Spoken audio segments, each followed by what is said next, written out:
여러분 반갑습니다. 사사기 말씀 묵상 시간입니다. 많은 사람들이 한국교회는 위기에 처해 있다라고 말을 합니다. 하지만 여러분, 이 말은 이미 20년 전부터 나왔던 이야기입니다. 아직 바닥을 치지 않았기 때문에 이런 이야기를 계속하고 있다라고 생각을 합니다. 20년 전에 이미 이 천만의 어떤 숫자가 깨졌습니다. 그래서 현재는 공식 숫자는 기독교인 800만으로 칩니다. 하지만 허수를 뺀다면 600만 정도로 봅니다. 여러분, 이처럼 숫자가 계속 줄어드는 것, 이것이 위기일까요? 물론 이것은 위기입니다. 하지만 근본적으로 어제 말씀에 비춰봐서 정말 한국교회가 위기라고 하는 것은 무엇이냐면 우리의 다음 세대가 하나님을 알지 못하는 다른 세대가 되어간다 하는 사실입니다. 단지 숫자가 줄어드는 그런 정도가 아니라 우리의 다음 세대는 하나님을 찾으려 하지 않습니다. 하나님 안에서 뜻을 구하지도 않고 하나님 안에서 꿈을 꾸지도 않고 하나님 때문에 기뻐하지도 않고 하나님께 감사하지도 않고 하나님의 은혜를 생각지도 않고 자기의 능력과 힘으로 잘 살 수 있다라고 생각을 합니다. 여러분, 지금은 풍요의 시대입니다. 부족함이 없습니다. 조그만 자기가 생각을 가지면 잘 살 수 있는 세상이라고 생각을 합니다.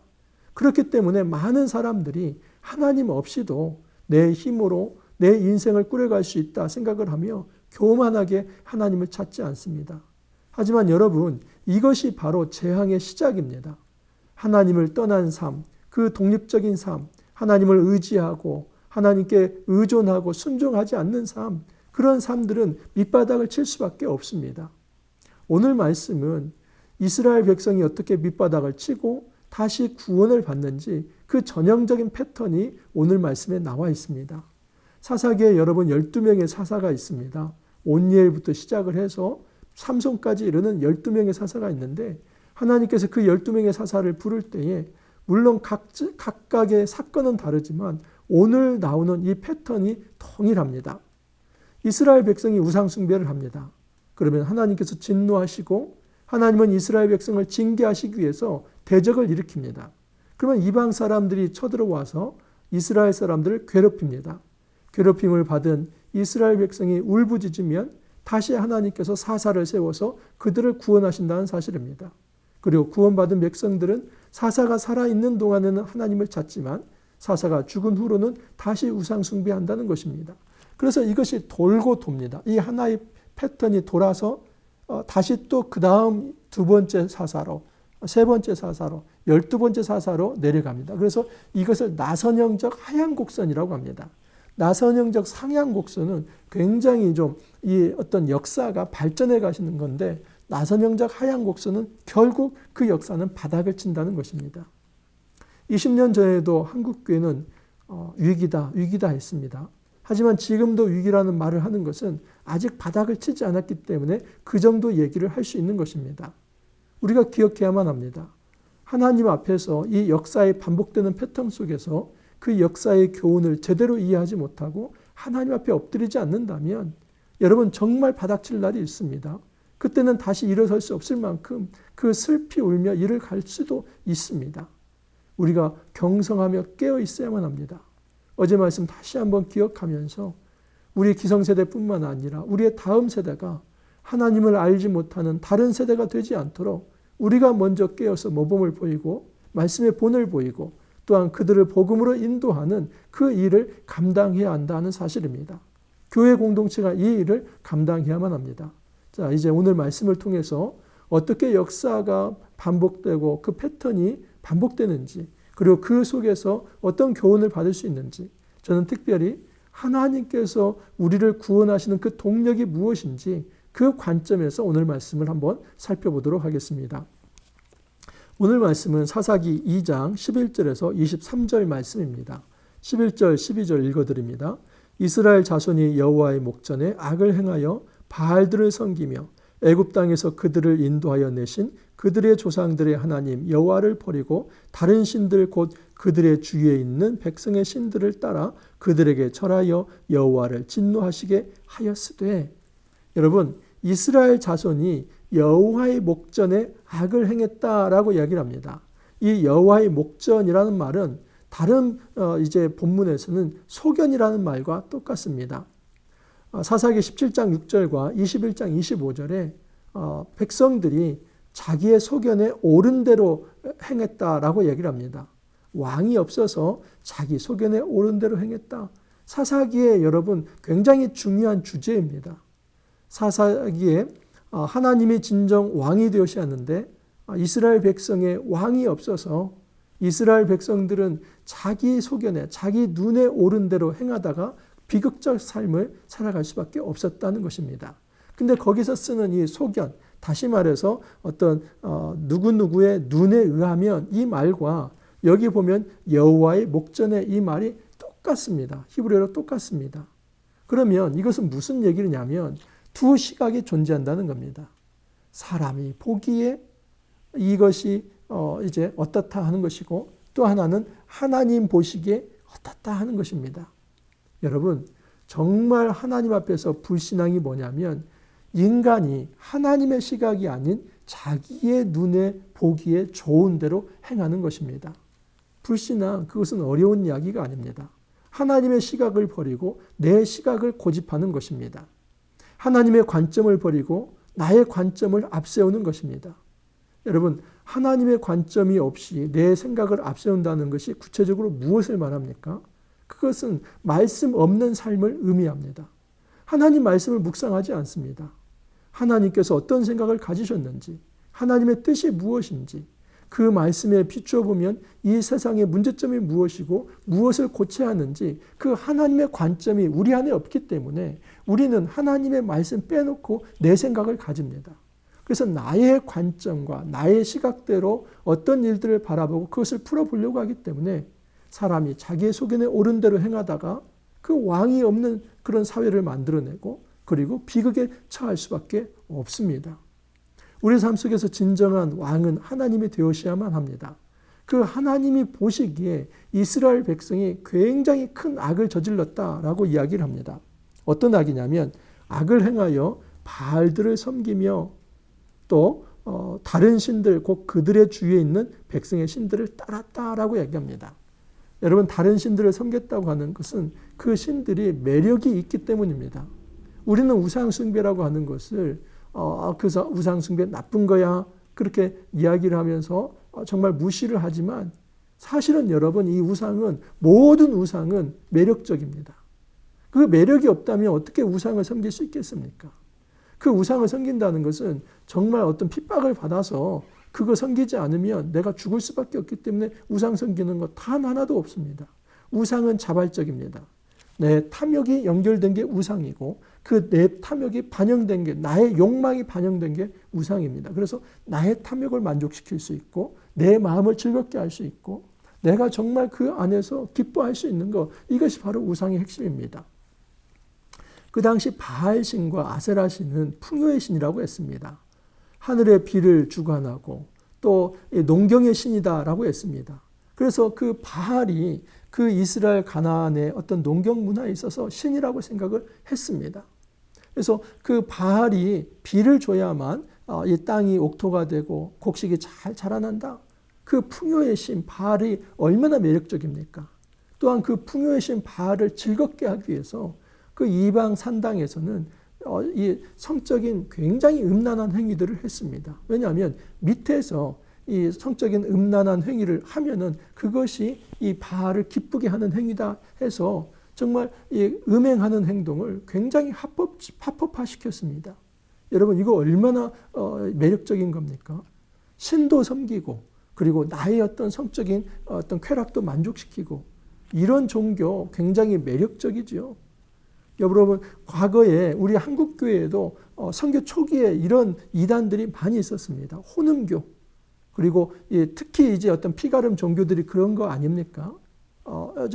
이제 통일교가 그런 어떤 혼음 의식들이 있었습니다. 피가름 의식들이 있었습니다. 그리고 그 통일교의 갈래 속에서 많은 이단들이 이런 어떤 정말 그 비도덕적인 행동들을 했습니다. 그런데 거기에 많은 사람들이 빠져들었습니다.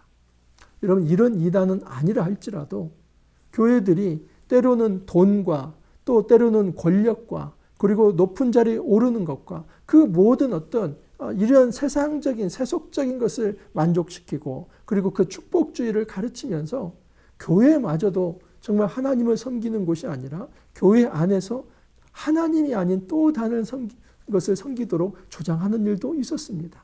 그것이 우상이든 아니면 교회 안에 있는 또 다른 세속주의가 되든 여러분 이 우상이라고 하는 것은 굉장히 매력적입니다. 그 우상에 있으면은 내 삶이 풍요로워지고 내 사람이 행복해지고 그리고 나는 어떤 더 기쁨을 누릴 수 있다. 이런 것들입니다. 돈이 우상이 되기도 하고 사람이 우상이 되기도 하고 어떤 사상과 어떤 이념이 우상이 되기도 하고 어떤 권력과 성이 우상이 되기도 하고 여러분 우리 사회에 즐비한 이 우상들 굉장히 매력적입니다. 그래서 빠져듭니다. 근데 하나님께서는 그것을 굉장히 싫어하십니다. 왜냐하면 이 우상이 그 사람들을 인도하는 것이 아니라 애굽에서 건져내신 분은 하나님이고 우리에게 구원을 주시고 우리에게 자유를 주신 분은 하나님이기 때문입니다. 그래서 하나님은 그 우상 섬기는 자들 놔두시지 않고 진노하십니다. 14절을 보면 여호와께서 이스라엘에게 진노하사 노력하는 자의 손에 넘겨주사. 그래서 첫 번째 패턴은 우상 숭배. 그러면 거기에 대해서 하나님께서 진노하시고 그 진노를 어떻게 하나님께서는 행하시냐면 대적을 일으켜서 그 대적이 이스라엘 백성을 괴롭게 하는 것입니다. 모든 대적의 손에 팔아 넘기심에 그들이 다시는 대적을 당하지 못하였으며 이스라엘 백성이 여러분 대적을 이겨내는 존재였습니다. 하나님께서 그 대적을 물리쳐 주셨습니다. 근데 우상을 숭배하는 순간 이제는 그 대적에게 당한다고 합니다. 그리고 그 대적에게 이제 어떤 정말 패배하면서 어떤 이스라엘 백성이 제대로 된 그런 삶을 살아가지 못한다 하는 사실입니다. 역설이죠. 그 이방인들이 섬기는 그 우상을 섬기면 그들이 주는 행복을 우리가 가질 수 있다고 생각을 했습니다. 하지만 그들은 우리들에게 올무가 되어서 우리를 더 깊은 타락의 자리로 만들어버립니다. 나아가게 합니다. 여러분 하나님께서 어제 말씀에서도 2장 3절에서 2절이죠. 너희는 이 땅의 주민과 언약을 맺지 말며 그들의 제단들을 헐라. 왜 이런 말씀을 하셨겠습니까? 그 땅 주민들과 왜 언약을 맺지 말라고 했겠습니까? 그 땅 주민들과 그렇게 언약을 맺고 가까워지면서 그들의 우상의 문화를 받아들이기 때문입니다. 토요일 본문에도 그 말씀이 있습니다. 3장 5절 이하를 보면 그러므로 이스라엘 자손은 가나안 족속과 헷 족속과 아모리 족속과 브리스 족속과 히위 족속과 여부스 족속 가운데 거주하면서 그들의 딸들을 맞아 아내로 삼으며 자기 딸들을 그들의 아들들에게 주고 또 그들의 신들을 섬겼더라. 여러분 이방 결혼이 왜 문제가 되었습니까? 이 이방 사람들과 통혼하면서 결국 그들이 섬기는 그 우상을 받아들였기 때문에 하나님께서 그것을 금지하신 것입니다. 정말 하나님께서 진노하시는 것은 무엇이냐면 이스라엘 백성이 가나안 땅에서 하나님을 섬기는 것이 아니라 우상을 섬겼기 때문입니다. 그리고 이방 사람들과 그렇게 통혼하면서 그들과 언약 맺지 말라고 했는데 그들의 문화를 받아들이면서 하나님을 떠났기 때문에 하나님께서 진노하십니다. 15절 이하를 보면 그들이 어디로 가든지 여호와의 손이 그들에게 재앙을 내리시니 곧 여호와께서 말씀하신 것과 같고 여호와께서 그들에게 맹세하신 것과 같아서 그들의 괴로움이 심하였더라.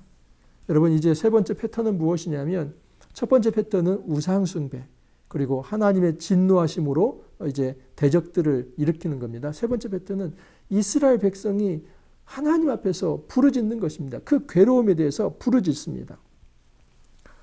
18절 이하를 한번 읽어드립니다. 여호와께서 그들을 위하여 사사를 세우실 때에는 그 사사와 함께 하셨고 그 사사가 사는 날 동안은 여호와께서 그들을 대적의 손에서 구원하셨으니 이는 그들이 대적에게 압박과 괴롭게 함을 받아 슬피 부르짖음으로 그럽니다. 슬피 부르짖음으로. 이 세 번째 패턴은 무엇이냐면 이스라엘 백성이 고통을 당하면 슬피 부르짖습니다. 근데 이 슬피 부르짖는다 이제 느아가라고 하는 이 히브리어는 고통소리, 신음소리입니다. 많은 사람들이 이렇게 압박과 괴롭게 함을 받아 슬피 부르짖음으로 여호와께서 뜻을 돌이키셨다 했을 때 이 슬피 부르짖음을 회개로 많이 말을 합니다. 여러분 여기서는 회개가 아닙니다. 회개는 마음과 생각과 행동을 돌이키는 것이 회개입니다. 근데 여기서는 무엇이냐면 여러분 몸에 상처가 나면 아프지 않습니까? 누가 나를 때리면 고통스럽지 않습니까? 그러면 그 신음소리, 아파, 너무 아파. 이 고통소리, 이것이 바로 여러분 여기에서 나오는 부르짖음입니다. 이 세 번째 패턴은 이스라엘 백성은 고통당하면 부르짖습니다. 여기서 무슨 회개를 했다는 얘기가 없습니다. 그런데 네 번째 패턴은 무엇이냐면 여호와께서 뜻을 돌이키셨으므로 하나님께서 뜻을 돌이킵니다. 이것은 여러분 이제 다른 의미로 말하면 후회한다는 말도 있습니다. 근데 우리는 인간이 말을 할 때 후회한다는 것은 그거 하지 말았을 걸, 이것을 후회로 많이 생각하지 않습니까? 근데 여기서 말하는 하나님께서 뜻을 돌이킨다, 이 후회한다, 나함이라고 하는 것은 이제 다른 어떤 선지서에 의하면 인간이 회개하는 것을 이야기할 때 나함이라는 말도 씁니다. 회개라는 말 자체가 돌이킨다는 겁니다. 근데 하나님께서 지금 그렇게 행동하지 말았을 걸, 내가 너무 심하게 이 아이들 대적의 손에 맡겼나? 그래서 좀 이 아이들 너무나 고통당하나? 그렇게 하지 말았을 걸. 이것을 말하는 것이 아닙니다.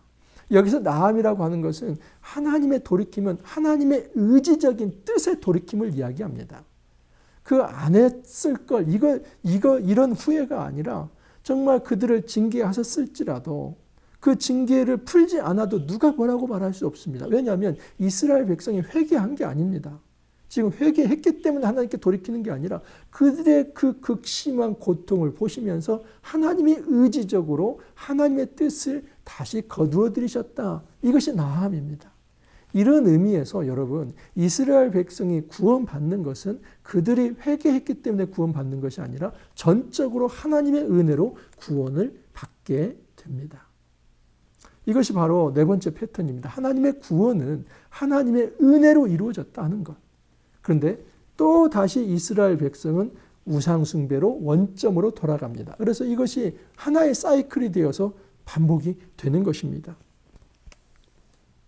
하나님께서 이러한 백성에게 이방 백성을 남겨두겠다고 합니다. 20절을 보면 여호와께서 이스라엘에게 진노하여 이르시되 이 백성이 내가 그들의 조상들에게 명령한 언약을 어기고 나의 목소리를 순종하지 아니하였은즉 나도 여호수아가 죽을 때 남겨둔 이방 민족들을 다시는 그들 앞에서 하나도 쫓아내지 아니하리라. 하나님께서는 그 땅 백성을 쫓아내시고 이스라엘 백성을 그 땅에 들어오게 하셨습니다.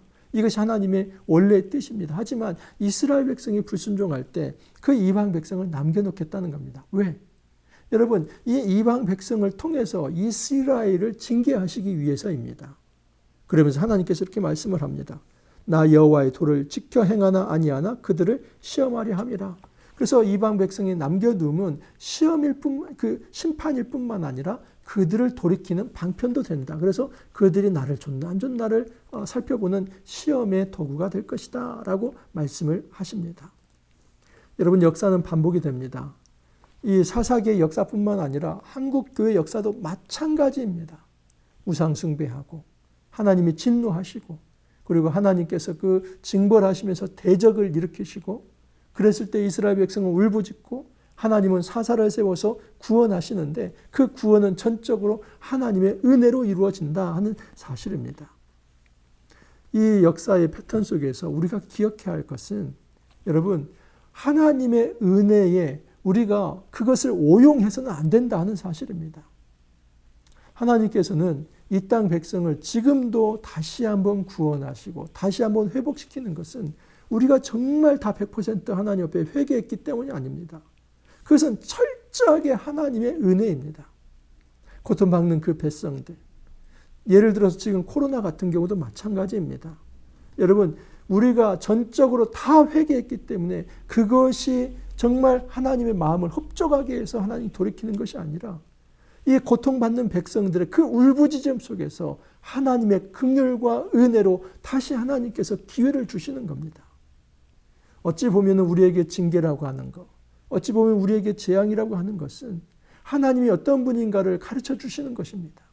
너희들이 하나님을 떠났을 때에 그 우상의 매력에 빠지고 그 우상이 주는 허황된 꿈에 빠져서 그 탐욕을 부리면서 하나님을 떠났을 때 그 삶이 얼마나 고통스럽더냐. 그리고 그것을 느꼈을 때에 그것은 마치 회초리와 같은 것이어서 다시 하나님께서 은혜를 베푸시면서 나는 너희들을 이렇게 괴롭게 하는 자가 아니라 너희들을 구원하는 자라는 것을 하나님께서 보여주시는 것입니다. 이 땅의 모든 구원은 하나님의 철저한 전폭적인 전적인 은혜로 이루어집니다. 우리의 의지가 아닙니다. 우리의 능력도 아니고 우리의 사실은 회개도 아닙니다. 그 회개 이전에 하나님의 은혜가 있기 때문에 우리가 회복될 수 있는 것입니다. 이 역사의 패턴 속에서 하나님의 은혜를 기억하면서 여러분 이 하나님의 은혜를 우리가 오용하거나 정말 악용하지 않기를 바랍니다. 어차피 나는 구원받을 거야 하면서 다시 또 죄를 짓는 일이 없기를 바랍니다. 정말 하나님의 은혜를 체험했다면 내가 다시는 이 악의 패턴에 빠지지 않아야지. 이제는 하나님의 은혜를 맛본 자로서 오직 하나님을 섬겨야지. 하나님께 경배해야지. 그런 마음을 가지고 주님을 섬기는 거룩한 백성 될 수 있기를 간절히 소망합니다. 함께 기도합니다. 주님 감사합니다. 저희들의 삶 속에서 역사는 일정한 패턴을 가지고 반복이 됩니다. 하나님의 구원을 체험한 백성들이지만 여전히 우상 숭배하고 하나님께서는 진노하시며 그 대적을 일으켜서 괴롭게 하시고 그리고 이스라엘 백성이 너무 힘들어서 울부짖을 때에 하나님께서 사사를 세워 구원하시는 이런 정말 역사의 패턴이 순환된다는 것을 알게 되었습니다. 그럼에도 불구하고 하나님은 이스라엘 백성의 어떤 회개만이 아니라 하나님의 전적인 은혜로 구원하신다는 사실도 알게 되었습니다. 우리 한국교회도 마찬가지이고 우리의 삶도 마찬가지입니다. 주님, 우리에게는 소망이 없습니다. 하나님 은혜를 베풀어 주시고 이제는 그 하나님의 은혜 가운데 거하며 살아가게 하옵소서. 하나님의 은혜를 너무나 쉽게 생각하지 말고 이제는 은혜 받은 자로서 다시는 악에 넘어가지 않도록 다시는 우상을 섬기지 않는 자로 그렇게 살아갈 수 있도록 주님 저희들을 이끌어 주시고 축복하여 주옵소서. 주님 감사하옵고 예수님 이름으로 기도하옵나이다. 아멘. 이번 주 11월 이제 11월 1일 시작을 했고 또 사사기도 시작이 되었습니다. 참 처음이 중요한데 어쨌든 한 주간 우리 발동을 걸었습니다. 이제 12월 14일까지 사사기 말씀이 진행되는데 끝까지 이 사사기 말씀 함께 하길 바랍니다. 사사기 말씀 매우 부담스럽다 할지라도 이 말씀을 잘 받아서 하나님 앞에 무릎 꿇어서 우리의 삶이 회복될 수 있기를 간절히 소망합니다. 한 주 여러분 잘 지내시고 또 월요일 날 찾아뵙도록 하겠습니다. 감사합니다.